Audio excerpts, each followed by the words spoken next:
I never thought loneliness could lead me down a path I wasn't prepared for. My marriage had lost its warmth. My husband, always busy, always distant, treated me more like a roommate than a wife. Nights felt empty, conversations became routine, and intimacy had turned into a distant memory. I told myself it was normal, that this was just what happens after years together, but deep down, I craved attention, passion, something to remind me I was still alive. Then there was him, my stepson, confident, observant, and far more perceptive than I realized. At first, it was harmless. Little glances, fleeting moments where I felt seen in a way my husband no longer saw me. I ignored it, convincing myself it was all in my head. But the more I tried to dismiss it, the more I noticed. The way his gaze lingered a second too long. The way he always seemed to be around, casually watching, as if waiting for something unspoken. One evening, after another silent dinner with my husband, I retreated to my room. The loneliness had become unbearable. I needed an escape, even if just for a few moments. The house was quiet. My husband had gone to bed early, and I assumed my stepson was in his room, lost in whatever world young men disappear into. I let my hands wander, seeking a release from the frustration that had built up inside me. My breath quickened, my mind clouded, drowning in the sensation of finally feeling something. I was so lost in the moment that I didn't hear the door creak open. By the time I realized, it was too late. I froze. My stepson stood there, his expression unreadable. Shock? Amusement? Something else? The silence between us stretched unbearably. My heart pounded, a mix of fear and something darker twisting inside me. I scrambled to cover myself, but the damage was done. He had seen everything. The tension in the air was suffocating, an unspoken understanding passing between us. He didn't move, didn't look away. My voice barely came out. "You shouldn't be here." He tilted his head slightly, lips curling into something that wasn't quite a smile. "I didn't mean to interrupt." His tone was calm, too calm. Not the reaction I expected. Not embarrassment, not awkwardness. Something more controlled, deliberate. It made my skin prickle. "Go," I whispered, not sure if I meant it. He hesitated, his eyes never leaving mine. Then, slowly, he turned and left, shutting the door behind him. I sat there, breathless, heart pounding in my ears. What had just happened? And why, despite the sheer humiliation, did a forbidden thrill course through me? I should have felt nothing but shame.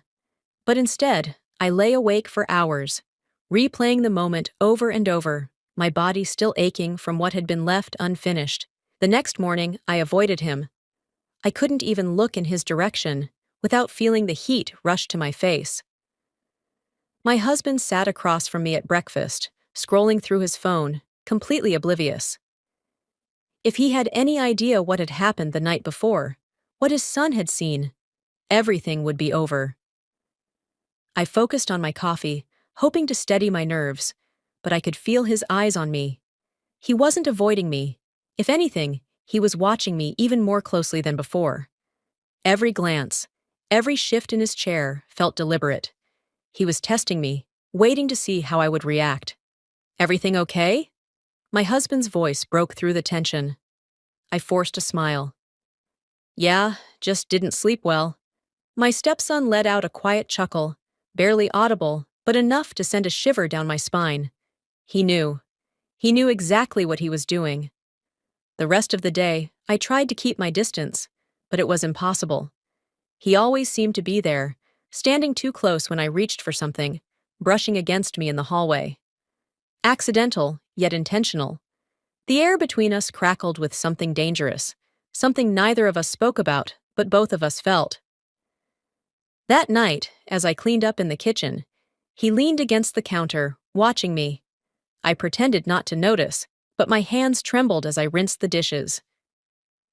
"You don't have to act so nervous," he said casually.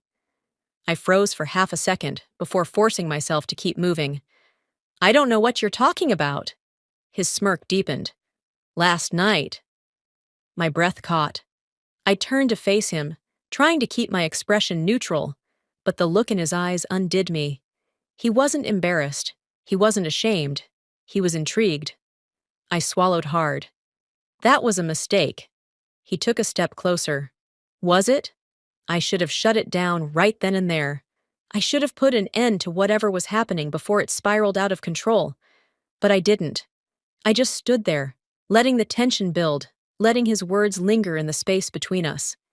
He reached past me, grabbing a glass from the cabinet, his arm grazing mine.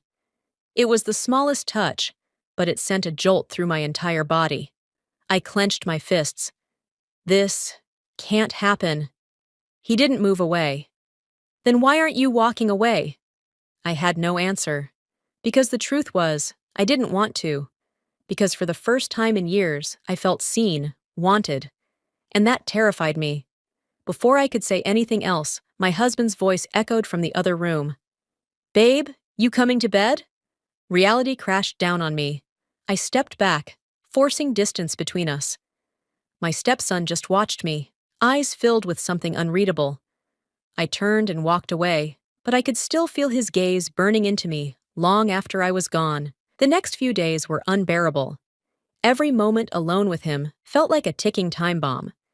He didn't act awkward or distant. If anything, he was bolder, more deliberate in his actions. My husband remained clueless, distracted by work, leaving me vulnerable to the temptation I was trying so hard to resist.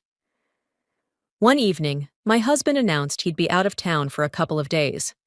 I nodded, pretending it didn't affect me, but the second he left, I felt the shift in the air. My stepson knew it too. There were no more barriers, no excuses. That night, I sat on the couch, pretending to be lost in a movie, but I wasn't paying attention. I could hear his footsteps as he walked into the room, feel the weight of his stare. He didn't sit across from me like usual. He sat right next to me, closer than necessary. I tensed but didn't move away.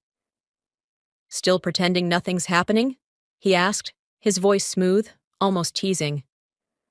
I exhaled slowly. This isn't a game. He leaned in slightly, his arm brushing against mine. Then stopped playing. I should have left, should have walked away before it was too late, but I didn't.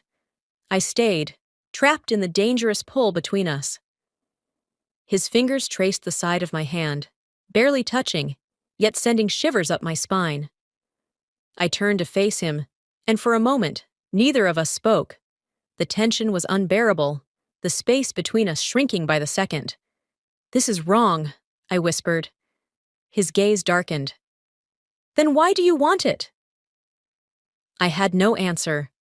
My body betrayed me before my mind could catch up.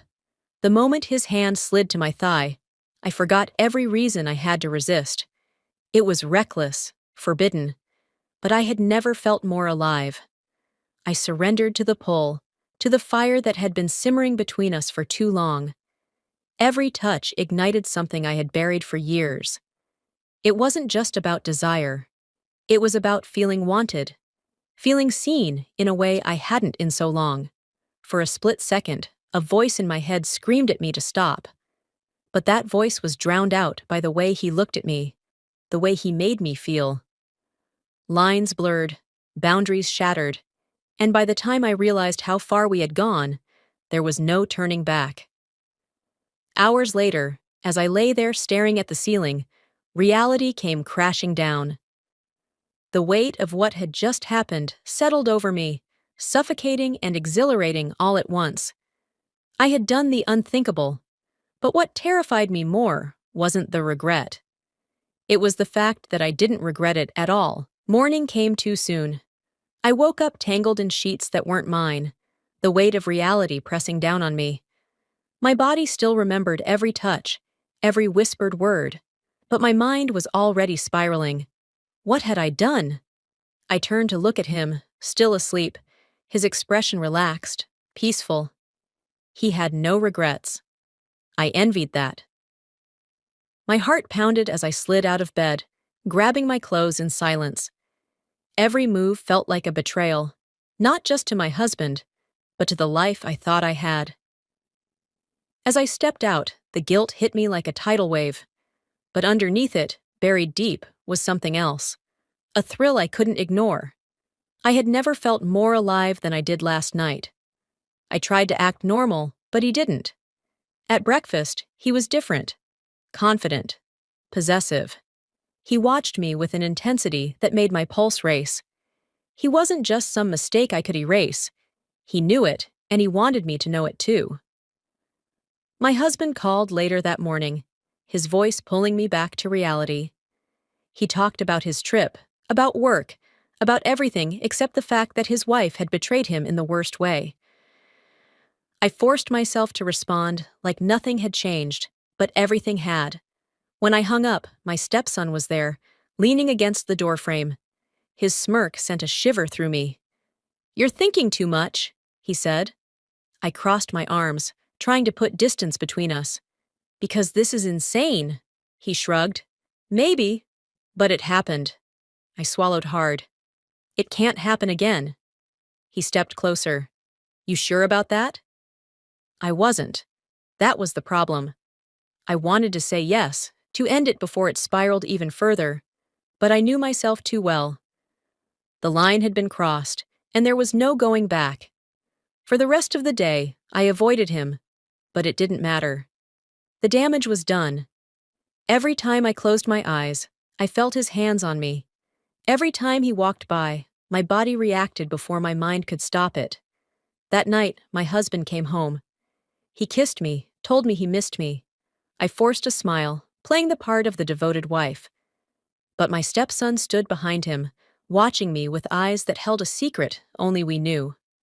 I had two choices: pretend nothing happened and live with the weight of this betrayal, or give in again, knowing it would destroy everything. As my husband pulled me into his arms, I felt nothing. No spark, no warmth. But when my stepson brushed past me, his fingers barely grazing my skin, my breath hitched. I had already made my choice. I just wasn't ready to admit it yet.